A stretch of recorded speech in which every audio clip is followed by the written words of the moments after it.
Bolehkah kahwin dalam usia muda? Usia muda orang kahwin.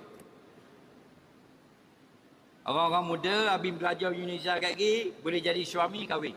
Orang puang habis tubik daripada grade, buat diploma, buat degree, boleh jadi isteri kahwin. Siapa suruh? Nabi suruh. Nabi kata ke mana? Ya ma'asyara syabab, wahai orang-orang muda, pemuda-pemudi, siswa-siswi, remaja-remaji, man istata' minkumul ba'ah fal yatazawwaj. Siapa-siapa di kalangan kamu wahai orang-orang muda yang sudah mampu berumah tangga, berkahwinlah. Apa? Fa innahu aghaddu lil basar. Kalau kahwin lebih menjaga mata kamu. Mata ni kalau tak kahwin lambat tengok punggung orang puang. Teruk mata-mata. Faham lagi? Habis pasal minggu kira. Faham? Wa ahsan lil farji, dan kahwin ini lebih menjaga keselamatan kemaluan kamu. Faham lagi? Kahwin muda-muda.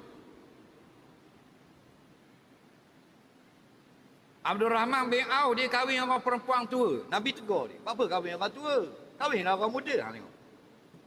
Nampak? Ada kahwin lah. Murah rezeki lagi. Nampak? Tapi jangan ada pressure lagi. Biar pressure dulu. Nah, Abdul Rahman bin Auf ini dia kahwin dengan perempuan setelah bini dia mati. Tapi Nabi tak ada. Nabi tak ada di Madinah. Bila Nabi balik, jumpa Abdul Rahman.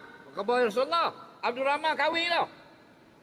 Nabi kata, Sayyid Ambik, ya Abdul Rahman, mu kahwin bini baru ni, tua ke muda?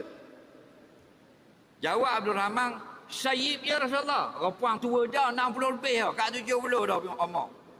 Lalu Nabi kata, Halla bikra, apa dah kahwin orang muda? Tulang ibuha wa tulang ibuka. Kalau bini mu muda, boleh main kerja-kerja. Pas makan nasi, main polisentri. Pas polisentri, gaton net dapur badminton. Pas badminton, play PS5. Need for speed. Faham lagi? Lepas tu main rounder pula. Tapi kalau bini tua, laki tua boleh tak main? Tak boleh ha? Dua kali kejar kursi meja. Meninggal dunia tu laki. Faham lagi? Mati ayah long.